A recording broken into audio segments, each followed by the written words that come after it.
আসসালামু আলাইকুম। সাফ আন্ডার 19 চ্যাম্পিয়নশিপে বাংলাদেশ ইন্ডিয়ার বিপক্ষে টাইব্রেকারে হেরে বাংলাদেশ রানার্স আপ হয়েছে, কিন্তু বাংলাদেশের যে এই হারটার আসলে দায়টা কার? বাংলাদেশের আন্ডার 19 প্লেয়ারদের, কোচের, নাকি ম্যানেজমেন্টের, নাকি বাংলাদেশ ফুটবল ফেডারেশনের? এখানে অনেকগুলো পক্ষ আছে, খেলোয়াড়ের পক্ষ, কোচের পক্ষ, ম্যানেজমেন্টের পক্ষ এবং একই সাথে বাংলাদেশ ফুটবল ফেডারেশন। এই যে কয়েকটা পক্ষ, আসলে এই দলটা হারার পেছনে মূল দায়ভারটা আসলে কার? দেখেন, বাংলাদেশ যখন ইন্ডিয়াতে সাব আন্ডার 19 চ্যাম্পিয়নশিপ খেলতে গেল, সেখানে দুইজন প্রবাসী ফুটবলার ছিল, ফারজান আফতাব এবং একই সাথে আব্দুল কাদের। তারা দুইজনেই কেউ এরকমভাবে গেম টাইম পাননি। ফারজান আফতাব তিনি তো মাঠে নামার সুযোগই পাননি, কিন্তু তিনি যেভাবে ইমোশনাল হয়ে গিয়েছিলেন, যেভাবে কান্না করেছেন, সেটা আমরা সবাই দেখেছি এবং আমাদের হৃদয় ছুঁয়ে গেছে। এবং একই সাথে আব্দুল কাদের, তাকে মালদ্বীপের বিপক্ষে সেকেন্ড হাফে নামিয়ে দেওয়া হলো এবং এরপরে তিনি একটা খুব সম্ভবত হলুদ কার্ড খেয়েছিলেন। তারপরে তাকে আর বেশিক্ষণ মাঠে রাখেনি গোলাম রব্বানী ছোটন। এই যে প্রবাসী দুইজন ফুটবলার, তাদেরকে এত কষ্ট করে বাংলাদেশে নিয়ে আসলো, নিয়ে আসার পরে তারা সব ধরনের ট্রায়াল, সব ধরনের বাধা বিপত্তি উতরে তারা আন্ডার 19 চ্যাম্পিয়নশিপের যে দল, সেই দলে চান্স পেল, কিন্তু তারা গেম টাইম পেলেন না। তারপরেও তাদের যে ইমোশন, তাদের যে আবেগ, নিজের দেশকে রিপ্রেজেন্ট করবে, এরকম রিপ্রেজেন্ট করা এবং আমেরিকা থেকে একজন প্লেয়ার আসা, ওইখানকার ওয়েদার, ঠান্ডা কুল ওয়েদার ছেড়ে এত গরমের মধ্যে এসে দিনের পর দিন তারা অনুশীলন করেছে, তারপরে তারা কোনো ম্যাচ টাইম পাননি। এবং ইন্ডিয়ার বিপক্ষে ম্যাচটা অনেক বেশি কঠিন হবে সেটা আমরা সবাই জানি, কারণ সাব চ্যাম্পিয়নশিপে এখন পর্যন্ত সিনিয়র লেভেল বলেন, জুনিয়র লেভেল বলেন, সেটা উইমেন সাব চ্যাম্পিয়নশিপ বলেন, প্রত্যেকটা জায়গায় বাংলাদেশের প্রধান প্রতিপক্ষ হচ্ছে ইন্ডিয়া। এবং ম্যাক্সিমাম সাবগুলো হচ্ছে রিসেন্টলি নেপাল, ভুটান এবং ইন্ডিয়াতেই। বাংলাদেশে তো সাব চ্যাম্পিয়নশিপ হচ্ছে না। আমরা যখন ফাইনাল ম্যাচে যাই, তখন ম্যাক্সিমাম ফাইনাল ম্যাচের প্রতিপক্ষ হয়ে থাকে ইন্ডিয়া, এবং ইন্ডিয়ার হিউজ একটা দর্শক এবং একই সাথে তাদের যে একটা রেফারি, এই সব কিছু কিন্তু তাদের পক্ষে কাজ করে। ওইখান থেকে প্লেয়ারদের জয় ছিনিয়ে আনাটা কিন্তু অনেক অনেক অনেক কঠিন কাজ, কিন্তু আমাদের প্লেয়ারদের কিন্তু সেই সামর্থ্য আছে এবং তারা চাইলে কিন্তু সেই কাজটা খুব সুন্দরভাবে করতে পারতো। কিন্তু বাংলাদেশের হেড কোচ, অর্থাৎ এই যে বয়সভিত্তিক দলের হেড কোচ গোলাম রব্বানী ছোটন, আসলে তার কতটুকু সামর্থ্য আছে এই দলটাকে সামলানোর? দেখেন, তিনি এখন পর্যন্ত মেয়েদের দলের হয়ে তিনি অনেকগুলো কাপ জিতিয়েছেন, অনেক ভালো সাফল্য নিয়ে এসে দিয়েছেন, কিন্তু মেয়েদের ফুটবল আর ছেলেদের ফুটবল কিন্তু আকাশ পাতাল পার্থক্য।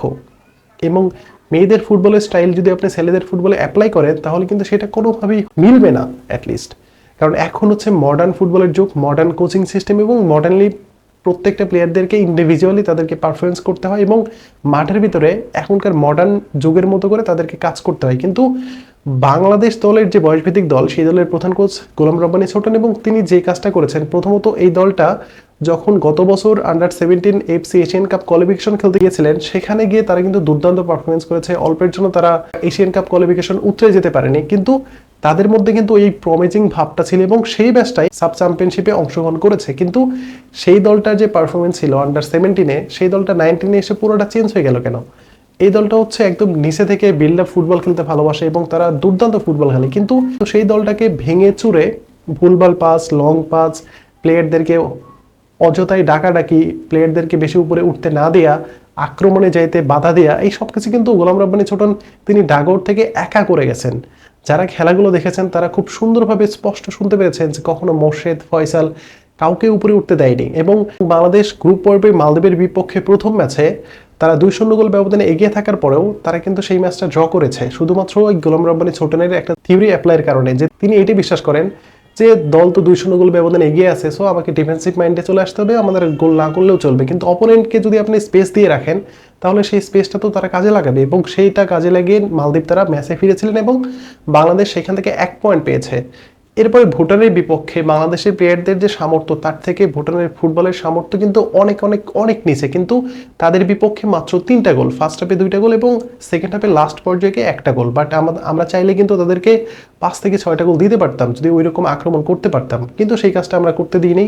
এবং বাংলাদেশের যে হেড কোচ গোলাম রব্বানী ছোটন, তিনি সেই কাজটা করতে দেননি এবং প্লেয়ারদের, প্রত্যেকটা প্লেয়ারদেরকে তিনি একটা ইন্টারাকশন দিয়েছেন যে তোমরা 2-0 গোল ব্যবধানে এগিয়ে আছো, সো তোমরা নিচে খেলো, ডিফেন্সিভ খেলো, এবং যদি কোনো বিপদ আসে তখন তাহলে তুমি উড়ে মারো। এবং তারা সেই কাজটাই মাঠের ভিতরে করেছে। এবং সেমিফাইনাল অনে যখন নেপালের বিপক্ষে বাংলাদেশ খেলতে নামলো, সেখানেও তিনি সেম কাজটাই করেছেন, অপোনেন্টকে অনেক সুযোগ দিয়েছেন যখন বাংলাদেশ লিডে গিয়েছে।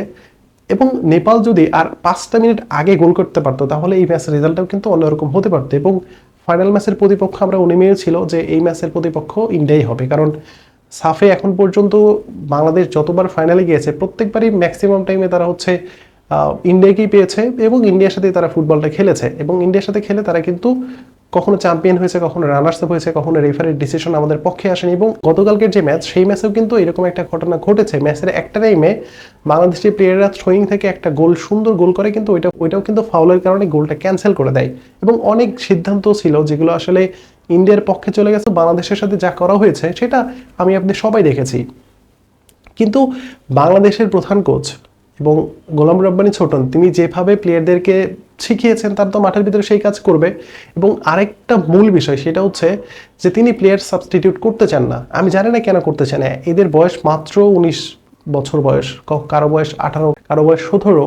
সো এই যে ছোট ছোট বয়সের প্লেয়ারগুলো এরা তো 90 মিনিট একটানা দৌড়ে খেলতে পারবে না, তাদেরকে সাবস্টিটিউট করতে হবে। এই যে ফাইনালের মতো একটা ম্যাচ, সেখানেও তিনি সাবস্টিটিউট করেননি। নেপালের বিপক্ষে সেখানেও তিনি সাবস্টিটিউট করেনি। ভুটানের বিপক্ষে সেখানেও তিনি একদম শেষ পর্যায়ে গিয়ে সাবস্টিটিউট করেছে। এটা তো ভাই আসলে ফুটবল হতে পারে না। আপনাকে ফ্রেশ লেগ নামাতে হবে। আমরা অনেক সময় বলি না যে গোল্ডেন সাবস্টিটিউট, এটা কিন্তু ফুটবলে অনেক পরিচিত একটা নাম, কিন্তু বাংলাদেশ কিন্তু এই অ্যাপ্লাইটা কখনোই করতে চায় না। এবং যে দুইজন প্রবাসী ফুটবলার আন্ডার-19 সাব চ্যাম্পিয়নশিপের স্কোয়াডে জায়গায় করে নিয়েছিল তাদেরকে তো গেম টাইম দেয়াই হলো না। আব্দুল কাদের তিনি খেলেছেন মাত্র 20টা মিনিট এবং ফারজান আফতাব তিনি তো সুযোগই পেলেন না। সো এই যে এত এত সুযোগ হাতছাড়া করা এবং একের সাথে বিদেশি প্লেয়ারদেরকে অর্থাৎ প্রবাসী প্লেয়ারদেরকে অত বেশি মূল্যায়ন না করা, এবং গোলাম রব্বানী ছোটনের যে সিন্ডিকেট, সেই সিন্ডিকেটকে খুব ভালোভাবে কাজে লাগিয়েছেন। এবং তিনি একটা কথা বলেছেন যে তিনি প্রবাসী ফুটবলারদেরকে মাঠে নামাবেন না, এবং তার যে সিদ্ধান্ত তার উপরে, সেই সিদ্ধান্তের উপরে তিনি অটল ছিলেন এবং মাঠে তিনি সেটা অ্যাপ্লাইও করেছেন। এবং সেই দলের যে ম্যানেজার হিসেবে যিনি গিয়েছেন তিনি কখনো প্রফেশনাল ফুটবলে খেলেনি, বাট তাকে কিন্তু ম্যানেজার হিসেবে পাঠিয়ে দেওয়া হয়েছে এবং তিনি সেই দলের ম্যানেজার হিসেবে দায়িত্ব পালন করেছে পুরো টুর্নামেন্টে। এবং তিনি হচ্ছেন তাবিথ আউলের ফ্রেন্ড, বন্ধু মানুষ। তাকে একটা দলের গুরুত্বপূর্ণ একটা টুর্নামেন্টে তাকে দলের অংশ হিসেবে পাঠিয়ে দেওয়া হলো।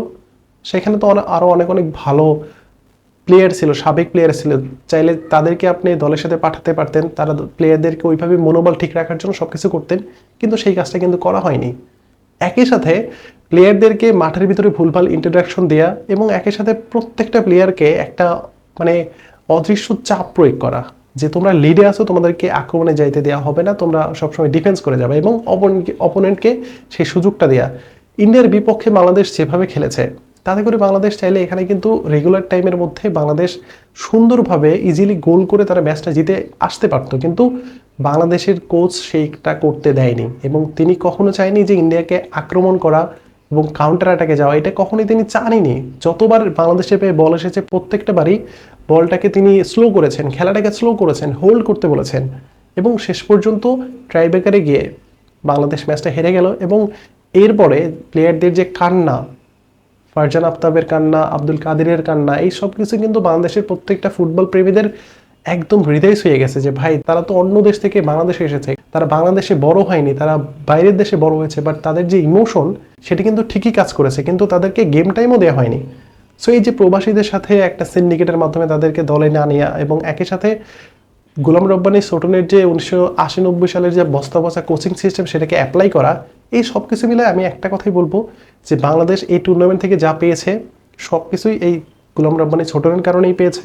এবং বাংলাদেশ যে হেরেছে ম্যাচটা, সেটাও কিন্তু গোলাম রব্বানী ছোটনের কারণেই হেরেছে। কারণ তার জায়গায় যদি অন্য কেউ থাকতো, সাইফ আল বারী টিটু অথবা অন্য যে কাউকে যদি দায়িত্ব দেওয়া হতো বা পিটার বাটলারকে যদি দায়িত্ব দেওয়া হতো, তাহলে দেখতেন যে আসলে বাংলাদেশের এই দলটা ইন্ডিয়াকে পাত্তাই দিত না, কারণ তাদের সেই সামর্থ্য আছে।